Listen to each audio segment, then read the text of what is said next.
When you look at a pope like our boy Francis, you might reasonably think that being a good person is a prerequisite for being the holiest guy in Christendom. You might imagine that the Pontifex Maximus would never be the type of person to leverage their divine responsibility for such earthly trifles as material gain or political expediency. Well, to that, I say that you have clearly never seen a good old-fashioned pope fight. Pope fight?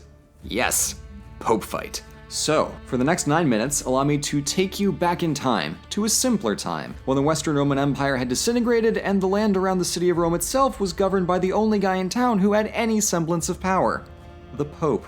For over 1,000 years, the Papal States ruled over the center of Italy while overseeing the religious life of all of Europe. While today's Pope is almost solely a spiritual leader, the medieval popes were functionally kings, and boy, did they act like it. With the stage set, let's go down to the ring for tonight's first Pope fight!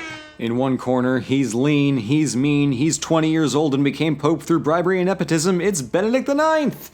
And in the other corner we have... Wait a minute. Why are there 3 popes here? Who approved this schedule? You know what? Okay, whatever. So, Benedict here didn't actually care about doing all of that complicated Jesus stuff, and he used the office to enrich his already monstrously wealthy family. 8 years later, and the cardinals decided that they didn't want a greedy toddler for a leader, and they got him out of office the same way that he got in. Bribery. A priest named Giovanni fought gangster with gangster and made Benedict an offer that he couldn't refuse. Basically, Benedict sold the papacy, and Giovanni became Pope Sylvester III. Okay, so that's a pretty sacrilegious thing to do, but at least we're done, right? No. Time for round 2. So, 3 brief months later, Benedict decided that he wanted to be Pope again because he had so much fun defrauding the people of Rome the first time, so he marched an army into the city and declared himself as Pope again. But then, just a month after he handed the cardinals a fresh new succession crisis, Benedict decided that he wanted out, again, so he could get married. His godfather became Pope Gregory VI, and that's it? No? Okay, round 3. It seems like beating dead horses was another one of Benedict's hobbies in addition to wholesale corruption. So, Benedict's wife-to-be noped right on out of there, and he decided that he wanted to be Pope again. Meanwhile, poor Sylvester is still out there sulking in the hills, so there are 3 people claiming to be Pope at once. To settle the matter, the Holy Roman Emperor, that is to say the German Emperor, rode into town and held a council, where he found Sylvester to have no legitimate claim, Benedict to not even slightly be worthy of being Pope, and Gregory guilty of simony. All 3 were tossed out, and a German bishop became Pope Clement II. But wait, there's more! A year later, Clement II died, and who else but Benedict came strolling back to the Vatican for term number 3. 6 months later, however, the Holy Roman Emperor had just about had enough of the antics, so he swiftly excommunicated and exiled Benedict for good. One cardinal called him a demon from hell in disguise as a priest, which is pretty hardcore, especially for a priest. But honestly, to me, the most shocking part is that he didn't try for a 4th time. Benedict definitely qualifies as a meme pope, words I never imagined saying back to back. Given this colossal mess, it might be little surprise that the Greek Orthodox Church of the Byzantine Empire broke off from Catholicism for good just 6 years later. Well, there you have it, folks. The final score for our first pope fight is Benedict 3, sticking to a decision for more than 20 minutes, 0. Okay, but now we're done, right? Oh boy, check the timestamp, kiddo. We're just getting started over here. So, let's move on to our next Pope fight this evening, and there's no one here.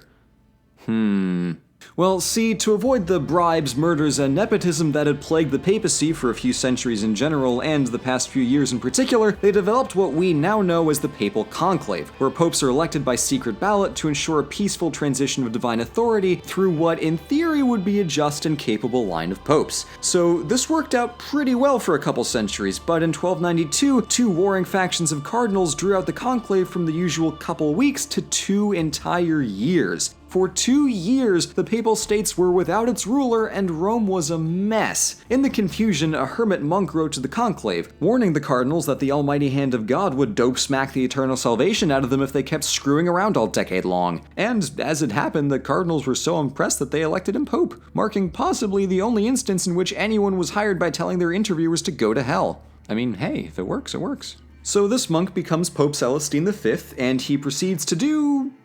nothing. Yeah, honestly, he was kind of a stooge. The only thing he ever really did in his first 5 months was help out the French allied king of Naples by appointing his mooks to church positions. Oh yeah, did I say first 5 months? I meant only 5 months. When it became unavoidably clear that the ascetic monk that had no relevant experience in running a complex bureaucracy wasn't good at his job, he went to the cardinals. And they said, "What is your first decree?" And he said, "I want to be allowed to quit." "All right, what's your second decree?" "I quit." And honestly, it makes sense. He never even wanted to be pope in the first place. He just wanted somebody to be pope to end the deadlock. But be careful what you wish for, because Boniface VIII became the next pope, and he wasted absolutely no time throwing Celestine in jail. Reason being that no one had ever voluntarily abdicated the papacy like that before, and Boniface had reason to believe that someone or another would challenge his authority and try to install Celestine back in as an anti-pope to oppose him. So the obvious solution was to cut out the middleman and just toss Celestine in prison. Boniface then proceeded to undo all 0 of Celestine's actions. He mainly just cleared away his appointees and left only the very small clause about popes being able to retire. Whether Celestine died of straight-up murder or just the fact that he was 81 years old and in prison, Boniface basically sentenced Celestine to death. Although honestly, when faced with the choice of being dead versus being pope, I'm pretty sure Celestine got what he would have preferred. Being pope is work. And at the end of the round, its responsibilities: 1, wanting to just go home and take a nap; 0. But who's this entering from the north? It's King Philip IV of France, and he's not happy, folks. In fact, Boniface and Philip feuded privately and publicly for years. At one point, Boniface wrote him a letter that literally opens with "Listen, son," which is the respectful papal way to say, "Alright, looky here, dumbass, you're way out of your league, and if you don't shape up real soon, I'm gonna excommunicate your sinful ass so hard you'll wish I only imprisoned and maybe murdered you." So anyway, Philip IV carried on exactly as he had before, and when Boniface prepared an order of excommunication against the king, he sent French thugs to assault him, the Pope, in his own hometown, and he died within 2 weeks. Philip ordered a hit on the Pope. The gall! Pope-murdering Pope murderer Philip then manipulated the papal conclave to elect Clement V as the new pro-France Pope. At the end of the second period, that's French king who's way outside of their lane 1, murder Pope 0. And speaking of, that brings us to our sponsor for today's video, Pope 0. Same divine taste, 0 calories. Now back to the fight. It's after Clement steps into the Pope fight that things get even weirder. Philip, still high on his victory and ballsier than ever, decided to test his luck and yoinked the entire papacy itself out of Rome, out of Italy even, and moved it into Avignon, France. Starting with Clement, the Catholic Church operated in France under the authority of the French king for 68 years. Mind you, that whole time, the literal papal states were popeless. After almost 1 metric human lifetime of lavish living in the pocket of the French crown, Pope Urban V and his successor Gregory XI fought bitterly against the College of Cardinals to restore the papacy to Rome. The cardinals at this point had nicely settled into eating 10-course meals while everyone else in Europe was actively dying of plague. Because that's a thing now, not that they would have known that being cooped up in the purpose-built palace of Avignon all century. But anyway, that's okay now because Gregory moved the papacy back to Rome, and even though it's definitely worse for wear after 70 years of functionally no government, the church set about restoration projects to fix stuff. Now that was all well and good, but Gregory's successor, Urban VI,